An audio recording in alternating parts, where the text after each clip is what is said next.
Iniciando realmente agora. O nosso assunto é esse que aí está na tela. E se eu tivesse que resumi-lo em uma palavra, não, em uma palavra não conseguiria. Mas se eu tivesse que resumi-lo em 3 palavras, eu diria que são aquelas 3 ali. O que nós vamos apresentar: soluções simples e eficazes. É quase certo que todas as pessoas que estão aqui conosco hoje, e a imensa maioria dos profissionais que têm algum tipo de relação com as avaliações de riscos sociais, já participaram de algum curso, algum workshop, alguma palestra, um webinário, uma demonstração, enfim. Esse assunto, como eu disse, é um assunto realmente apaixonante, e a divulgação dele foi e continua sendo bem extensiva. Mas um aspecto que vai nos nortear é o que essa última frase diz: uma diferença entre saber o que precisa e ter os meios para fazer. É a diferença entre o ter conhecimento e como aplicar esse conhecimento. E é isso que hoje a gente vai mostrar para vocês, como aplicar os conhecimentos e como ter as soluções simples que tanto a ferramenta pode nos proporcionar, como também o conhecimento que você já tem vai ser aplicado na prática. Certamente, nós estamos aqui por conta de dúvidas, de incertezas, de dificuldades, enfim. Como iniciar? Como aplicar na prática os conhecimentos? Como transformar os conhecimentos em resultados? Mas não parou por aí, tem mais. Em relação à viabilidade e implementação, desafios, responsabilidades, escolha da metodologia, escalabilidade. Aqui um aspecto importante, que eu não vejo sendo tratado de uma forma com tanta ênfase como ele merece. Nós temos um cliente que é uma grande rede de supermercado, que tem 100 e poucas lojas. Ela tem que fazer ARPs para 100 e poucas lojas. Muitos prestadores de serviço têm 100, 200, 300, 500 clientes. Tem que fazer ARPs para todas esses CNPJs. Então, assim, como fazer? De que maneira a gente vai abordar esse assunto que está chegando agora, e com esse nível de escalabilidade, com esse nível de exigência que aparece para a gente. E aqui no canto inferior direito, uma questão central. O processo é complexo ou existe uma forma simplificada para a implementação? Essas dúvidas e essas incertezas, algumas nós vamos passar a explicar agora. Bom, em relação à simplificação, o que nós vamos apresentar é uma ferramenta prática. Essa ferramenta é o SigWeb. O SigWeb tem essa ferramenta nativa dentro o SigWeb é um software de saúde e segurança do trabalho. E ele tem, evidentemente, tudo que um software de saúde e segurança do trabalho tem que ter, inclusive essa ferramenta para avaliação de riscos psicossociais nativa dentro do SigWeb. Clientes do SigWeb a têm já disponível, mas não clientes do SigWeb pode usar esse módulo que nós desenvolvemos, que ele é totalmente independente do SigWeb. Ele pode ser usado concomitante com outros softwares existentes, seja complementando eventuais lacunas existentes, seja até pelo convencimento de quem está usando, talvez a nossa solução seja melhor do que a existente, mas enfim.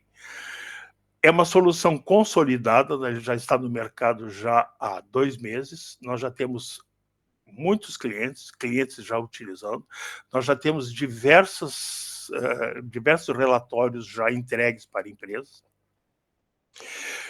Ali, no que diz respeito a resultados objetivos, eu fiz uma frase que não é uma frase de efeito, em minutos, não em semanas ou meses. Eu lembro que o primeiro cliente que a gente teve, a primeira cliente que a gente teve, uma psicóloga organizacional, que chegou comentando que ela estava há 3 meses numa empresa de 340 ou 350 empregados, uma empresa média para grande, e não conseguia terminar todo o processo, seja por dificuldades da empresa, dificuldade de comunicação, dificuldade de aceitação, enfim, diversas dificuldades que atrapalhavam. Não é possível que avaliações demorem tanto tempo para serem feitas. Não se tem nem como fazer um orçamento desse tempo, porque se fizermos um orçamento para um trabalho que vai ser possivelmente balizado por horas, quantas horas? Quantos meses, melhor dito? Não? E agora, começando realmente, quer queiramos, quer não, a avaliação de risco psicossocial nos chega pela NR1. A saúde e segurança do trabalho, como não poderia deixar de ser, ela tem que ser legalista, ela tem que atender às demandas, às exigências legais. E a RB, você sabe muito bem, chegou pela NR1. E a NR1 pede, então, o gerenciamento e pede que esses dados vão compor o inventário de riscos do PGR. A NR1 não fala explicitamente em avaliação de risco psicossocial, mas ela não fala isso também para nenhum outro risco. Ela só diz que tem que ser feito gerenciar riscos físicos, químicos, biológicos, mecânicos, ergonômicos e os psicossociais. Todas as empresas vão precisar, todas. Empresas com um empregado, 2, 5, 10, 100, 200, 1.000, 10.000, todas vão precisar. Empresas públicas, empresas privadas. E o último item embaixo ali, eu faço uma menção à realidade brasileira, porque é um aspecto que eu vou abordar em algum momento, daqui para em alguma slides na sequência, e ela é importante para que a gente consiga definir muito bem o processo de trabalho e como é que a gente vai trabalhar e o que nos espera diante de uma realidade brasileira que exige a avaliação do risco psicossocial. Quando ela apareceu em setembro, a primeira providência foi, até como eu sou responsável pelos desenvolvimentos do SIGWeb, bom, vamos desenvolver. Como? E aí comecei a procurar. No Brasil, pouca coisa existe. Agora já existe alguma coisa, mas o ano passado, pouca coisa existiu. Aí eu tive que buscar, então, fora do país. E, apenas como curiosidade, outros países, como Espanha, por exemplo, já há mais de 30 anos, as avaliações de riscos psicossociais são uma realidade que eles convivem aqui. A Argentina, desde 2013. Então, assim, há 11 anos já convivem com as avaliações de riscos psicossociais. E nessa minha procura, para saber por onde começar, qual é a primeira peça do quebra-cabeça, eu descobri. Avaliações de riscos psicossociais inicia com questionários estruturados.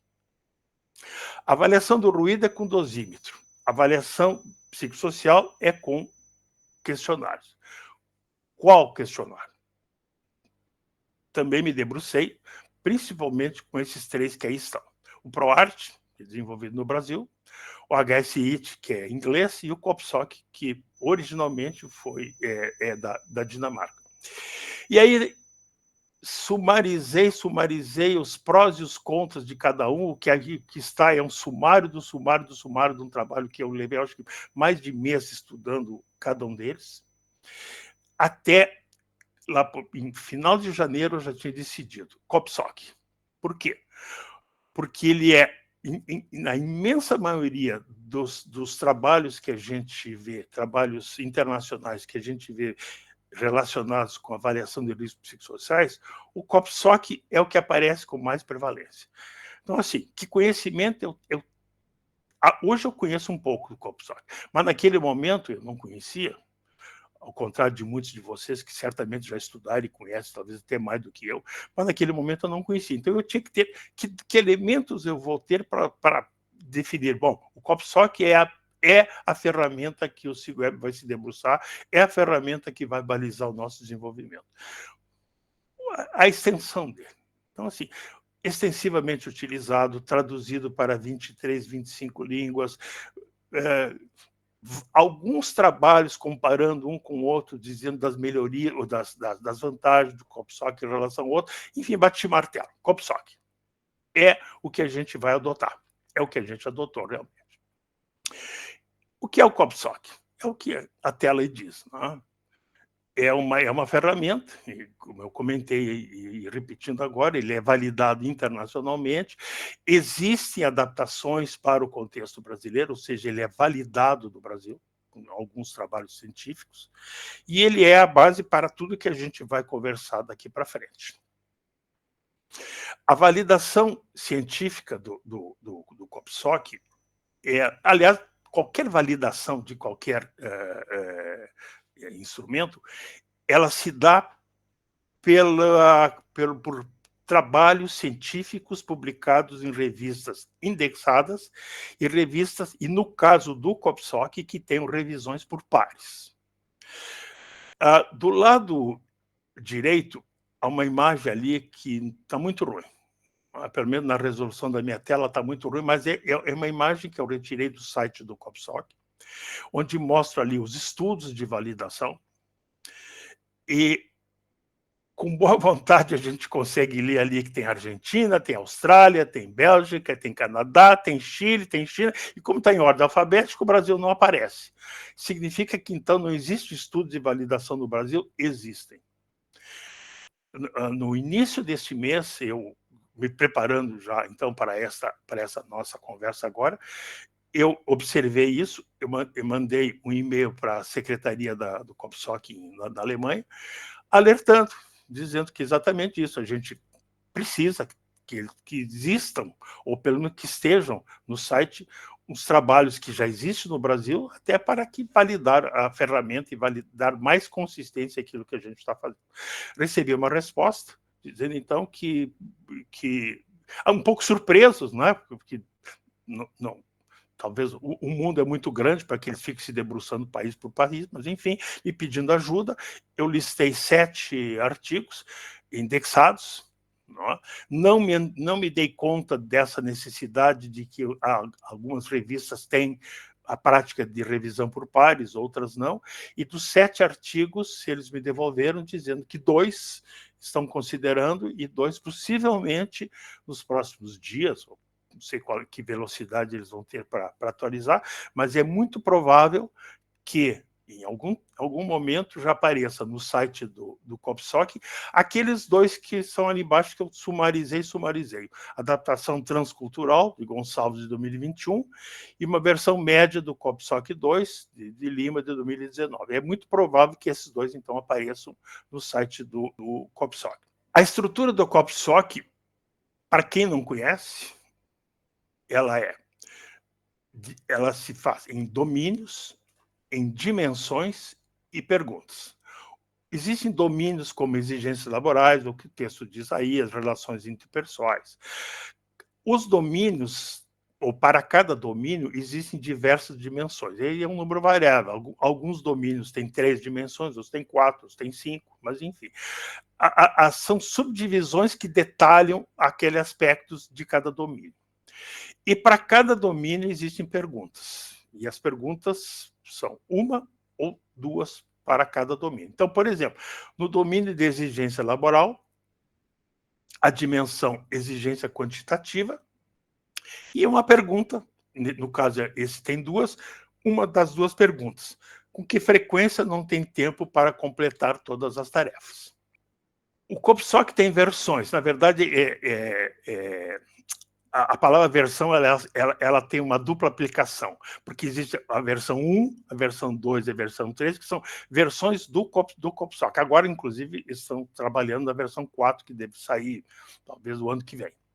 Mas cada versão dessa, seja 1, 2 ou 3, ela tem a curta, a média e a longa. A longa é utilizada para trabalhos científicos.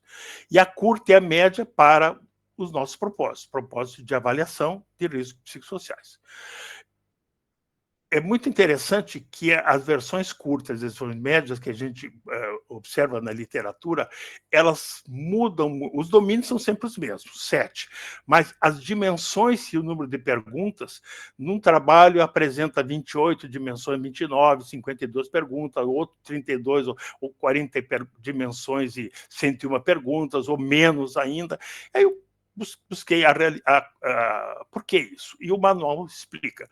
É facultado a quem utiliza transformar aquela versão que ele está usando, no caso a curta ou a média, e tirar ou acrescentar algumas versões. Ele não pode mudar perguntas, mas as dimensões são cambiáveis, são customizáveis. No SIGWeb, a gente utiliza, então, uma versão curta, que tem, como eu disse, 26 dimensões e 41 perguntas, e a média, com 32 dimensões e 97 perguntas. A imagem que aparece aí é apenas uma imagem de exemplo das 7 dimensões, eu só coloquei 4 aí para não poluir muito a tela. Mas, além dessas 3 que aparecem, existem outras, além dessas 4, aparecem outras 3. E aqui nós temos um quadro mostrando, então, assim, um domínio, exigências laborais, as dimensões, exigência quantitativa, de trabalho, cognitiva, emocional, o número de perguntas para cada uma delas e a direção. Na sequência, a gente vai ver o que é essa direção. Você observa que ela tem um Vzinho vermelho para baixo, um Vzinho verde apontando para cima. O que é isso? A gente vai ver agora na sequência. O COPSOC trabalha, então, com média das respostas em cada dimensão. Então, como vimos, cada dimensão tem um número de perguntas. Essas perguntas, vamos voltar aqui um pouquinho para deixar mais claro. Aqui, essa dimensão tem 2 perguntas, essa tem uma, essa tem 2. Então, ou seja, aqui nós temos 6 perguntas e o COPSOC trabalha em cada dimensão com a média das perguntas. A média das perguntas, ela é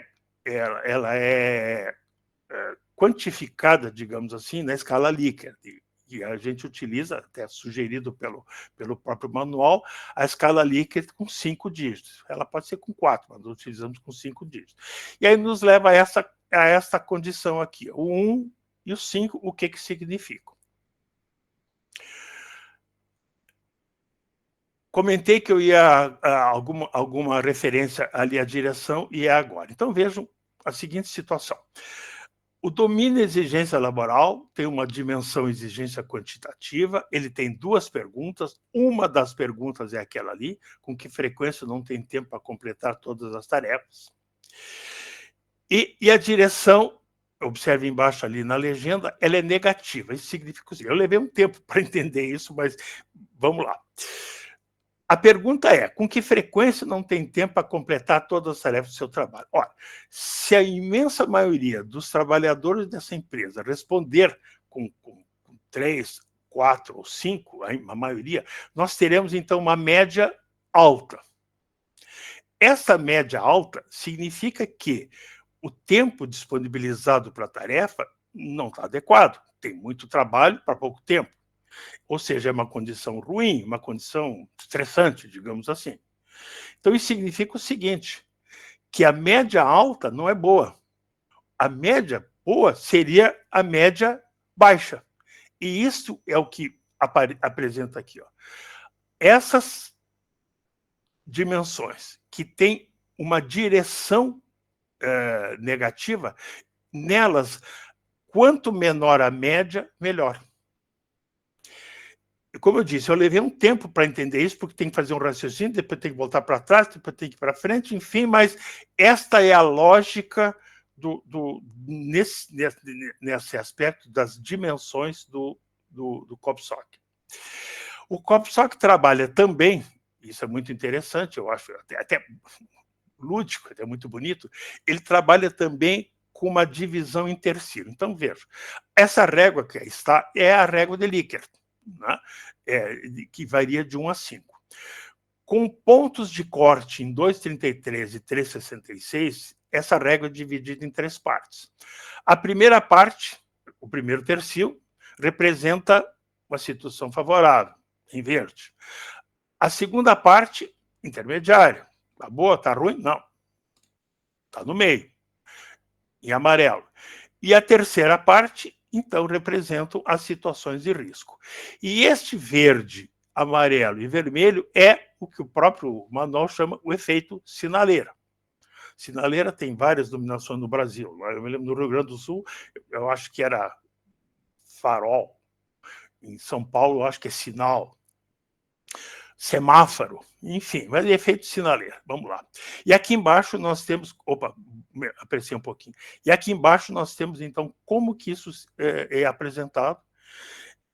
Os tercis, a explicação para cada um, o vermelho, o amarelo e o verde, e aí a finalidade disso é facilitar e dar uma informação visual de uma realidade. Então, olhando, por exemplo, essa situação aí, a gente observa que o risco ele aparece em menor percentual do que outras situações. No caso, a linha bem de baixo ali, com as exigências emocionais, ela tem maior prevalência do que as outras. E para concluir, então, esse processo pelo qual o COPSOC trabalha, ele junta as condições favoráveis com estratégia de intervenção. Então, o favorável, o que eu vou fazer? Nada. Não tenho o que fazer. Apenas manter aquela situação, como aqui está dito, que é uma boa prática. E a intermediária? A intermediária é intermediária. Faço alguma coisa, não faço, fica a critério do... Vocês vão ver no software, o software analisa tudo isso de forma automática, que a Sara vai apresentar depois, e vocês vão ver que é uma possibilidade de escolher, ou eu quero fazer uma avaliação, tanto das uma análise, uma avaliação, intervenção, melhor dito, tanto das intermediárias como as de risco. Não, eu só quero as de risco. Enfim, isso fica... pelo sistema, fica a critério de quem está usando. Mas essas são as condições que o COPSOC apresenta e as estratégias de intervenção. Eu chamei a atenção lá no início da nossa conversa de que a gente ia abordar algo em relação ao Brasil. O Brasil... Existem 3 Brasis no que diz respeito à saúde e segurança do trabalho. Tem o Brasil Prêmio, que são as grandes empresas, algo em torno de 15 mil, 20 mil empresas. As do meio, 50 mil, 60 mil. E o que eu chamei de mercado de base. Poderia ter usado outras nominações, mas é o que me ocorreu naquele momento e eu adotei. Essas, 12 milhões, 13 milhões, 14 milhões. Ou seja, o mercado das empresas é o Brasil, não é? É a pirâmide brasileira, no topo, uma classe de maior poder aquisitivo e a base de uma classe de menor poder aquisitivo. Mas as avaliações de riscos psicossociais são necessárias para todos. E, evidentemente, que as soluções... Não é que as soluções vão ser diferentes em termos do sistema, em termos da avaliação. Não. As empresas premium vão fazer soluções maiores, vão constituir comitês, vão fazer uma equipe multidisciplinar, tem tempo, tem condições de investir nisso, vão ter tecnologias mais avançadas? Possivelmente não, mas vão ter métodos mais sofisticados, mais demorados para chegar na avaliação. A do meio querem, mas talvez não possam. E as 12 milhões, 13 milhões, as 14 milhões de empresas, nós temos que dar soluções para eles precisam. Então, assim, a solução que a gente apresenta é uma solução que se adequa a qualquer uma dessas empresas. Vocês vão ver por quê. E aí, o desafio que agora está tanto diante de empresas que tem muitas unidades, e mesmo que não tenha, mas, enfim, se tem muitas unidades... Comentei desse nosso cliente que tem 100 lojas. Na semana passada, nos procurou uma outra rede de supermercado que tem 120 lojas, tem 70 farmácias, 40 lojas, 2 centros de distribuição, espalhados em diversos lugares do Brasil. E também um desafio de escala para prestador de serviço. Prestador de serviço pode ter 10 clientes, 20 clientes, mas pode ter 50, 100, 200, 500, 1000 clientes. E ele vai ter que fazer um trabalho para todas esses clientes. Assim como as empresas vão ter que fazer as avaliações para todas as suas unidades. E aí, o que se requer? Simplicidade. Não podemos ter soluções complexas, soluções demoradas. soluções que vão exigir um alto investimento financeiro. Soluções simples, o mais possível automatizado, porque quanto mais se automatiza, menos trabalho se requer de quem está fazendo. E, evidentemente, eu dei uma ênfase na inteligência artificial, porque ela nos ajuda muito, e vocês vão ver, a Sara vai mostrar diversas condições em que a inteligência artificial ajuda muito, muito na sugestão de várias condições que iriam exigir horas de compreensão, horas de entendimento, e a sua inteligência artificial nos soluciona isso rapidamente. Isso também é um outro aspecto que requer uma observação, principalmente no caso, por exemplo, das empresas. O que elas querem das avaliações de risco? Primeiro, que seja confiável, evidentemente. A conformidade regulamentar. E significa o seguinte, não adianta só avaliar. Lembre que a avaliação chegou pela NR1. Chegou pela NR1 que diz, avalia, mas traz para o inventário, traz para o PGR. Então, assim, não adianta só avaliar, tem que ter toda uma conformação com o inventário. E a conformação com o inventário, a NR1 já diz o que o inventário requer. Ela lista lá, acho que são 12 ou 13 itens, que ela diz, olha, o inventário de risco tem que conter isso, isso, isso, isso. Então, a avaliação tem que fazer a avaliação dos riscos e também tem que dar subsídios, digamos assim, para que haja essa conformidade regulamentar. Simples, fácil de aplicação. E isso também remete para a capacidade dos prestadores. Não é? Quando eu falo entregas realistas, isso significa o seguinte. Eu comentei da primeira cliente do SigWeb, levou 3 meses e não conseguia terminar, ou seja, tem clientes, vão dar orçamentos, vão prometer entregas, e tem que cumprir. Então, isso tudo exige conhecimento, exige um investimento, mas exige também uma retaguarda, no caso do SigWeb, uma funcionalidade, um software que automatiza isso e faz com que as entregas realmente ocorram conforme o prometido. Economicamente viáveis, isso é importante para o prestador. E nós somos prestadores de serviços também, nós fornecemos software. Não adianta eu querer cobrar do software muito, porque ninguém vai pagar. Então, também não vou cobrar pouco, porque não vamos trabalhar sem é o que diz aí, tecnicamente sustentável. Então, assim, tem que ter um equilíbrio entre o que se faz, o que se cobra, e o que é aceitável pelas empresas, enfim, esse é um aspecto a ser considerado. Outro aspecto a ser considerado também é aqui os conceitos que nós utilizamos no SigWeb. Esses conceitos a gente utiliza não só aqui nas avaliações, como em todas as funcionalidades que o SigWeb tem. Interface intuitiva, um software onde tem que abrir, como eu sempre digo, abre tela sobre tela. Aí o usuário se perde, onde é que vai, onde é que não vai, esqueceu, aprendeu hoje, capacitou hoje, na outra semana já não lembra muito bem como fazer. Acessível e escalável, acessível financeiramente, acessível para as empresas. Escalável, é o termo utilizado para que ele seja utilizado em larga escala, que é o que se deseja e é o necessário para a avaliação de riscos psicossociais. Tecnologia moderna, vocês vão ver, a Sara vai mostrar que os envios do SigWeb são dos questionários, no caso, são enviados por e-mails ou por WhatsApp, que tem um link, esse link o trabalhador acessa, ingressa no sistema, através daquele link, inclui as respostas no próprio sistema, ou seja, utilizamos o WhatsApp para isso. Então, não há troca de papel. Isso, entre outras coisas, até facilita o controle do anonimato e da confidencialidade, que é um item muito, muito, muito relevante na avaliação. Tá?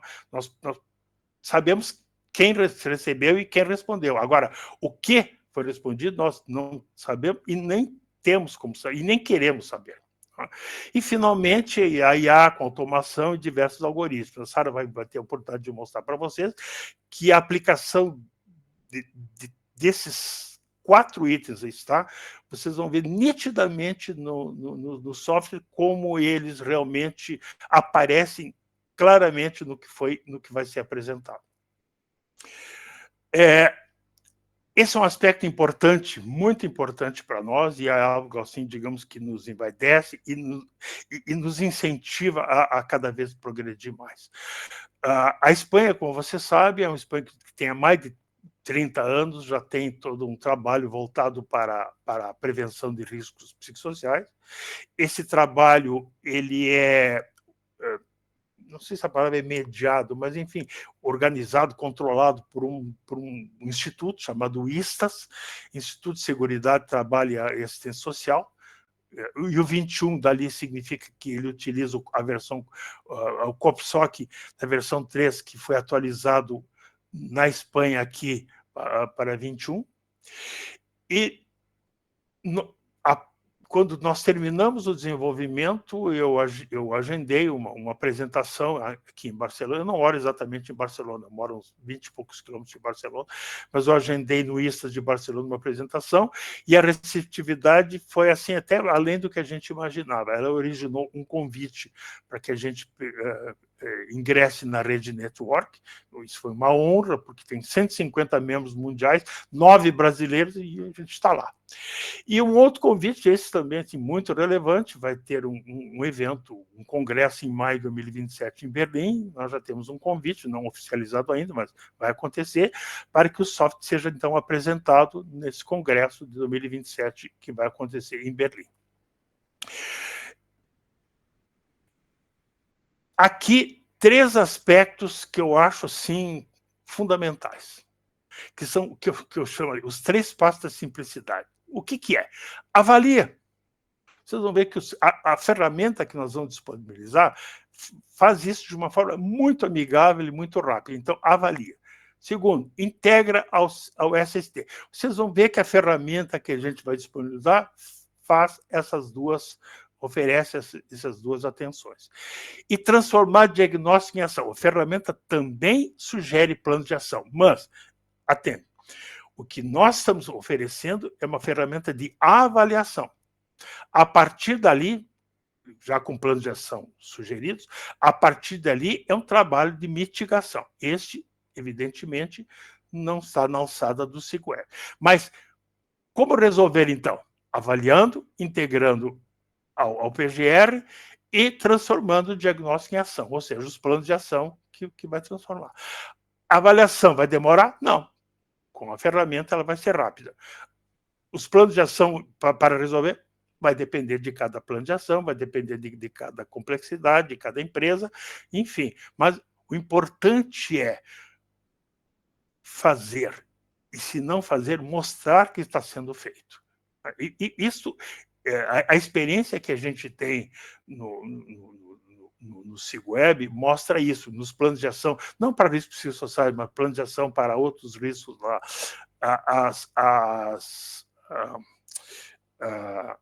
As fiscalizações querem saber assim, o que você está fazendo? Não estou fazendo nada. Não. Estamos encaminhando isso, estamos encaminhando aquilo, já estamos com esse quase pronto e assim por diante. E aqui, então, a equipe necessária. 2 pessoas, ou 2 equipes. Especialista em SST. Vocês vão ver na demonstração que a Sara vai fazer que em um determinado momento é necessário que alguém faça alguma coisa para vincular o risco ao inventário. Nesse momento é necessário um conhecimento de saúde e segurança, não conhecimento da metodologia, não conhecimento do risco psicossocial, conhecimento de saúde e segurança do trabalho. Fontes geradoras, medidas de controle, níveis de risco, nada que as pessoas já não conheçam, nada que já não esteja constando hoje no cardápio das pessoas vinculadas à saúde e segurança do trabalho e que são aplicadas para todos os outros riscos. E dentro da equipe também é desejável, e vocês vão ver isso também, a Sara vai mostrar que num determinado momento, naquele momento em que está sendo feita a vinculação com os riscos, também está sendo feita a sugestões dos planos de ação. Não que eles não possam ser feitos depois, mas naquele momento já está sendo feito o trabalho completo. E naquele momento, a pessoa que tem mais condições para indicar que planos de ação são profissionais vinculados a estratégias de mitigação de risco psicossocial. Profissionais que já estão no mercado há muitos anos. E, finalmente, a questão das responsabilidades. A NR1 não especifica, então, quem pode, quem não pode, quem assina e quem não assina. Enfim, temos no SIGWeb tanta questão da elaboração, da avaliação, como também do relatório. Poderão ser pessoas diferentes, mas qual é a qualificação profissional? A NR1 é omissa. Isso significa o seguinte: qualquer pessoa que se sinta em condições de fazer, pode fazer, porque a lei, ou a legislação não aponta nada. Enfim, quase terminando. A simplicidade é a chave. Ponto. E isso aí é o que a gente vai mostrar para vocês,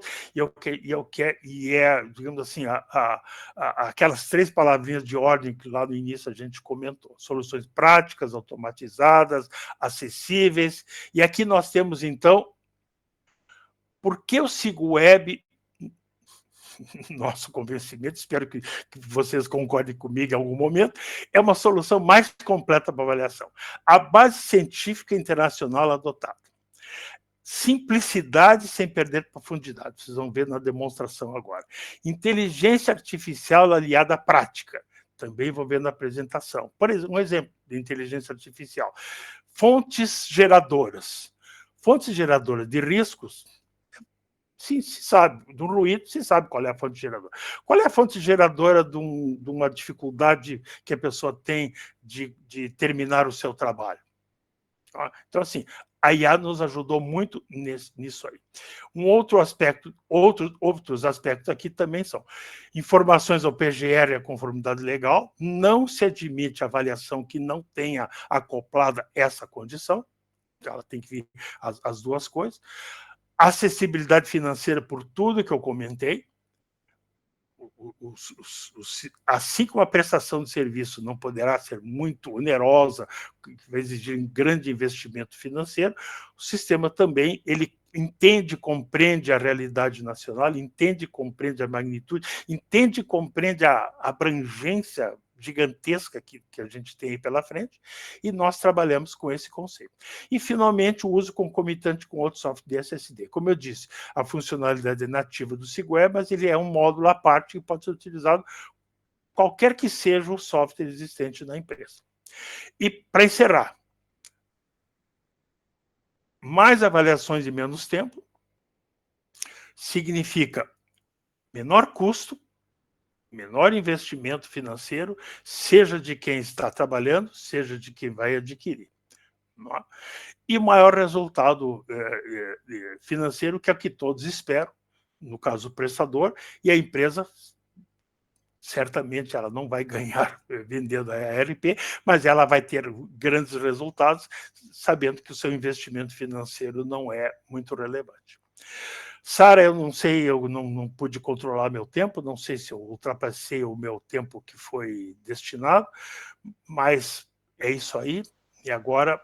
Tá ótimo, doutor, obrigada.